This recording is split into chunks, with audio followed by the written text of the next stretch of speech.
অনুযায়ী বেক্সিমকো গ্রুপের অন্তর্ভুক্ত কোম্পানিগুলোর টোটাল লোন লায়াবিলিটি ছিল 50,098.3 টাকা, যার মধ্যে ক্লাসিফাইড ছিল 31,075.67 কোটি টাকা।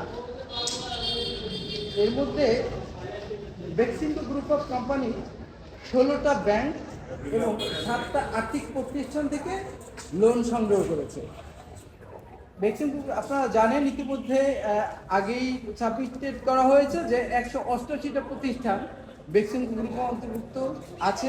এই 188টা প্রতিষ্ঠানের মধ্যে এই পর্যন্ত পাওয়া তথ্য মতে কোম্পানি লোন এবং ফিনান্সিয়াল অ্যাসিস্ট্যান্স বিভিন্ন ব্যাংক এবং আর্থিক প্রতিষ্ঠান থেকে গ্রহণ করেছে। এই ব্যাংকগুলো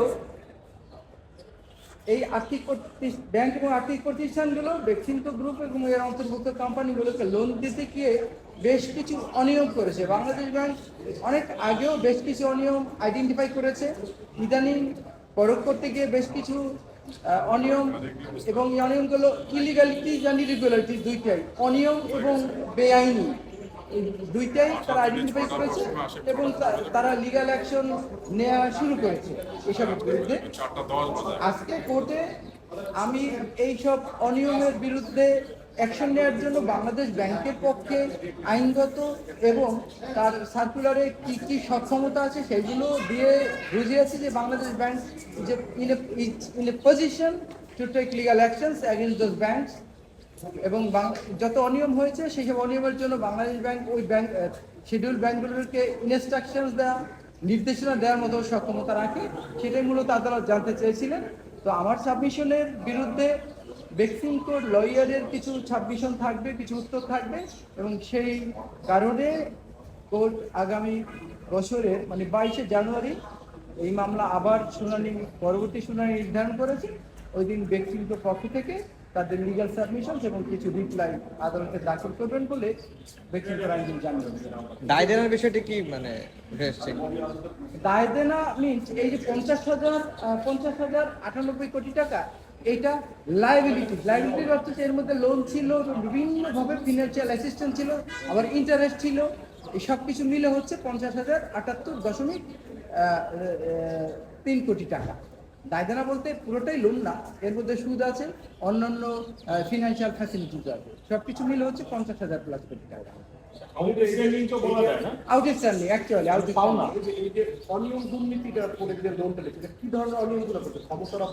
অনিয়মের মধ্যে একটা হচ্ছে, আপনারা জানেন না হয়তো, বাট আইনের বিধান হচ্ছে একটা ব্যাংক তার মূলধনের 25%-এর অধিক একটা কোম্পানিকে লোন দিতে পারে না, সিঙ্গেল বড়োর একটু দ্য লিমিট বলা হয়। এখানে বেশ কয়েকটা ব্যাংক ইনক্লুডিং জনতা ব্যাংক এবং রূপালী ব্যাংকেও দেখেছি, আরো আইবিসি কয়েকটা ব্যাংক, একাধিক ব্যাংক এখানে এই এক্সট্রা লিমিট ভঙ্গ করেছে। একজন কাস্টমারকে সে ঋণ সীমার বাইরে গিয়ে লোন দিয়েছে। একটা কাস্টমারকে লোন দেওয়ার সময় সিটিডি, কাস্টমার ডিউ ডিলিজেন্স, এইগুলো মেনটেন করতে হয় যে একটা বেসিক্যালি একটা লোনের বিপরীতে কোন কারা হচ্ছে অ্যাকচুয়াল বড়োয়ার, কারা বেনিফিটেড হচ্ছে, এগুলো দেখতে হয়, দেখার দায়িত্ব আছে, বাধ্যবাধকতা আছে, এবং না দেখলে এগুলো শাস্তিযোগ্য অপরাধ। তো সেই ক্ষেত্রে আইবিসির ক্ষেত্রে একেবারে ঢালাওভাবে সে 13টা কোম্পানিকে যে পরপর লোন দিয়েছে সেগুলো কিছুই দেখেনি যে হু আর দ্য অ্যাকচুয়াল বড়োয়ার বিহাইন্ড দিস লাইন, দেখেনি।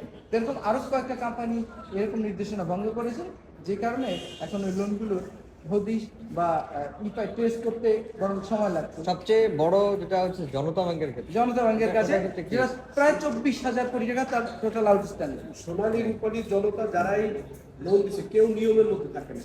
Maximum bank in granting maximum loan facility, তো লোন এক দুটো না, যে এই অনিয়মগুলো করেছে। কিন্তু একটা ব্যাংকের 200 কোটি টাকার মূলধন, কিন্তু তারা লোনে দিয়ে দিল 24,000 কোটি টাকা। এটা একটা বড় ধরনের একটা অনিয়ম।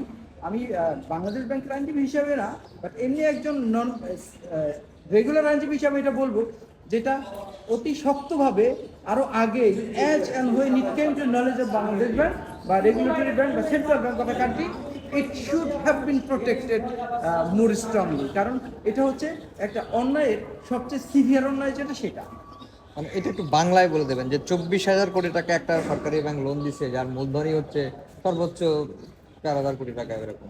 এটাকে যদি বলি এটাকে একটা স্বেচ্ছাচারিতার সর্বোচ্চ একটা উদাহরণ ব্যাংকিং খাতে এটাকে বলা যায়, যে জনতা ব্যাংক যার ক্যাপাসিটি সে প্রায় 15-20 গুণ বা তার চেয়ে অধিক সে লোন দিয়েছে একজন কাস্টমারকে। যেটা লোন দেওয়ার ক্ষেত্রে তার পাবলিক ফান্ডিং এ ডিল করার তার যে বাধ্যবাধকতা এবং যে নিয়ম নীতি অনুসরণ কথা তা সে তোয়াক্কা তো করেনি, বরং সে নিজের মতো করে এমন ব্যবহার করেছে যা তার স্বেচ্ছাচারিতার সর্বোচ্চ শিখর উঠাইছে এই ক্ষেত্রে। ওকে, থ্যাংক ইউ।